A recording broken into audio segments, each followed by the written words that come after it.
But one of the things that has tripped me up in this process is the teachers themselves, like yourself, Eckhart Tolle, Rupert Spira, Muji.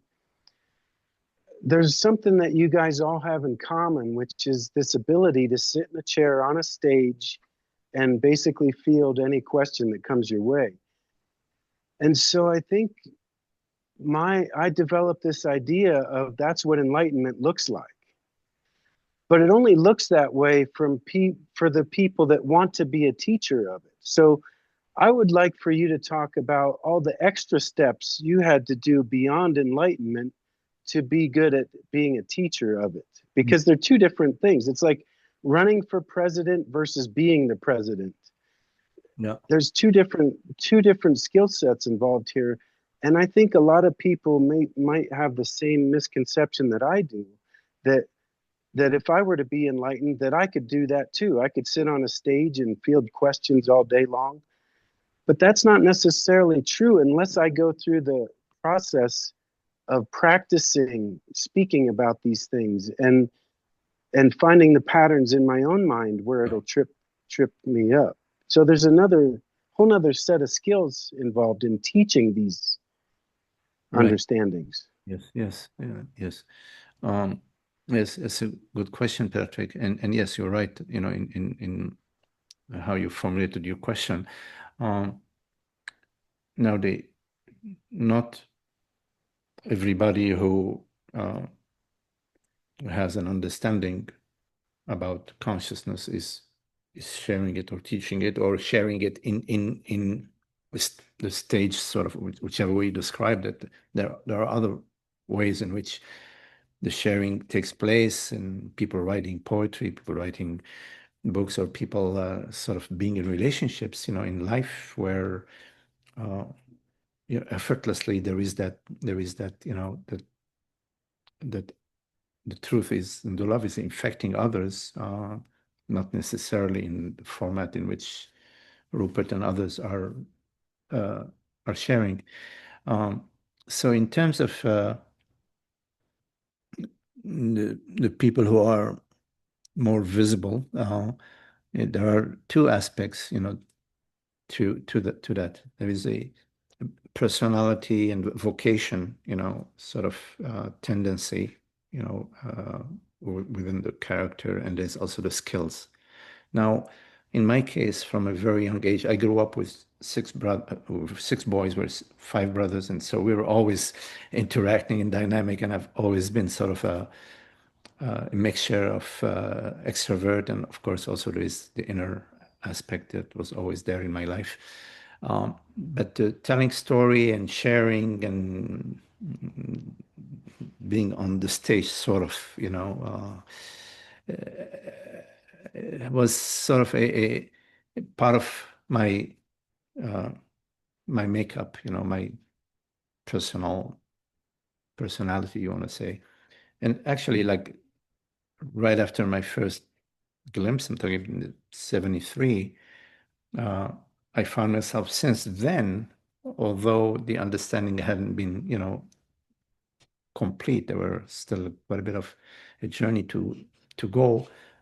I found myself sharing with people and sitting with people and having groups coming to my house from the mid 1970s.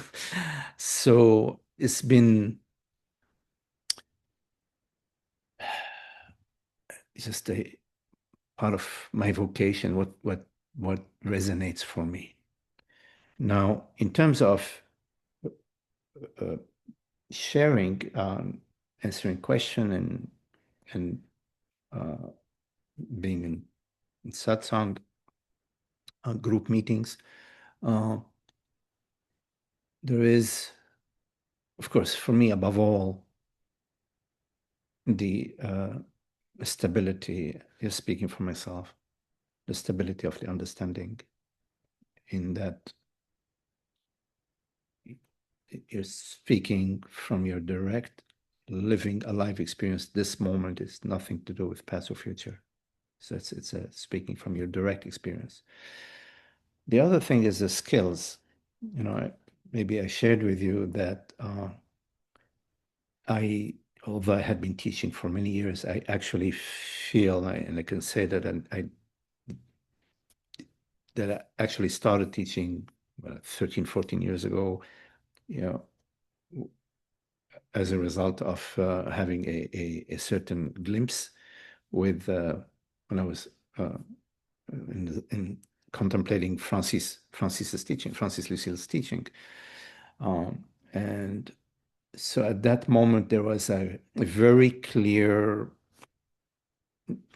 message. I'm not gonna, speak about angels or anything. A message to, okay, this now you teach. Now it's for real, sort of.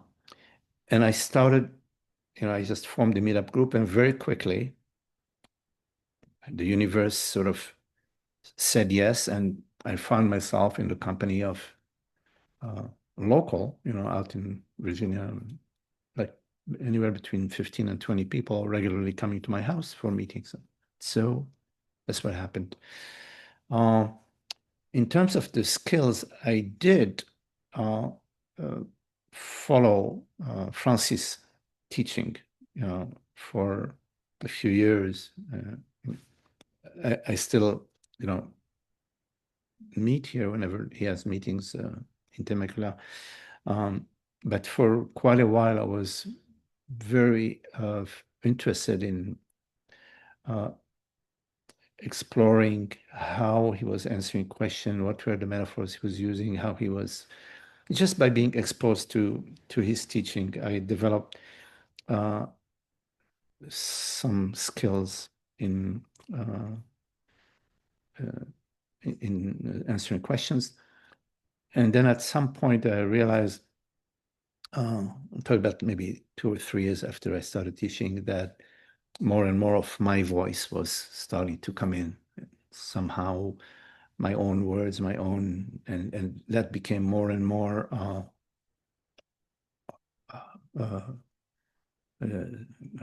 how I was sharing. And so yes, not everybody needs to teach, and not everybody should teach. And there are many people who have a profound understanding who are not teaching or living their life. But in terms of teaching, yeah, you have the vocation skills and, of course, the direct experience. Yeah, and I kind of just wish that was more a part of the teachings, is this idea, because it really is a specialization of, like, if you take the entire set of people that are enlightened, on the planet, let's say, a small percentage of them will be capable of teaching in the way that you do, I believe. And so I think that should be a warning in these teachings, is that this isn't what enlightenment ultimately looks like. This is what teaching enlightenment looks like, but it's not what enlightenment looks like. Because the ego naturally sees a man on stage and says, that's what I want to be someday. But that's not everyone's path. And I think that should be a warning inside of the teachings themselves more often. Yeah, what you're saying is very interesting, because the question about, like, what does enlightenment look like? That would be an interesting, topic. I don't know if Ganesh is here, be a good topic, for my website. What enlightenment looks like is non-phenomenal. It's not like what you're perceiving. It's not like somebody on the stage or some very wise words being spoken. It is what is between the words. What is between the perceptions. I, I think that you understand what I'm saying, because from having read your book. By the way, I strongly recommend the book that you're writing, Patrick, to our friends here. Have you published it or not yet, or is it? Yeah, yeah, it is, and I'm just I how do I say it? I made a revision a week or two ago, so there's a better version coming, and I'm going to order my copies and get them sent out soon. So your Oh, copy will be coming soon. oh, yeah. Let us know so we can, also help in publicizing the book. It's a very good. I really enjoyed and found it quite relevant. Anyways, but Thank you. so right. What does the teaching look like? Is the the teachers, they're just tools. They're tricksters. They're trying to trick you into Right. your true self. I don't know. They're not charlatans. Not charlatans. They're um, uh, what is it? What is it? Those they are buffoons. They're when you go to the circus, there are those people who with they come out and they just they're showbiz. They do a showbiz for you to get to enter into your true self. Uh, but it's not an issue, Patrick, that uh, many people see a teacher and say, uh, "That's that's what I want to look like. That's what enlightenment looks like." Because uh, a teacher uh, can can be an attractive object, an attractive form, an attractive friend, where you come to the teacher and you want to be like the Mm. teacher. You want to imitate the teacher. You want to repeat what the teacher is saying. You want to be loved like the teacher is loved. And at some point in time, you actually dissolve in the teacher. When you dissolve in the teacher, there is no more teacher or student. The Hmm. mission is accomplished because all your images about you and the teacher and all of that dissolves in that merging, and that's really Yeah. what the teacher is, just bait. It's like bait, right? And then the friends Yeah. come to the bait, but when they come to the bait and they swallow the bait and they become the bait. Yeah. At some point there's no longer a teacher or a student. Yeah. And from that perspective, it almost seems absurd in some way, doesn't it? To to a person, it almost seems absurd.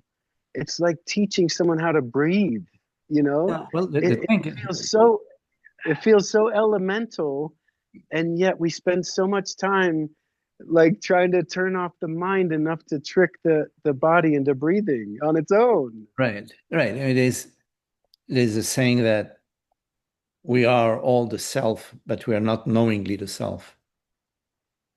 So to be knowingly the self, it's like, what are you talking about? I mean, I already am the self. Yeah, yeah, yeah, you are the self, but you're not knowingly the self. You still feel that you're Jim, Joe, Bill, whatever, it is still, although you are the self, you're not knowingly the self. And in most cases, um, is extremely, extremely rare to become knowingly the self on your own via an act of grace, boom, zippo. Although it can happen, I'm not saying no, because no, there are no impossibilities when it comes to consciousness. But statistically speaking, to to be knowingly the self is a journey, and it's a journey of love. It's a journey of love of truth, exploration of truth, dedication to truth, living the truth as best you can. And a teacher is just part of your journey. And in some cases, it's an important part of your journey. I would say that in my case, uh, it's a significant part. It's been a significant part of my journey. And I recognize the teacher to be none other than myself, to be the same consciousness. There is only one teacher, one reality. And yet, there is a form, somebody who appears as a friend that says things that draw your attention. And in time, you realize that your attention is being drawn to you, to the source, your very self. Mm.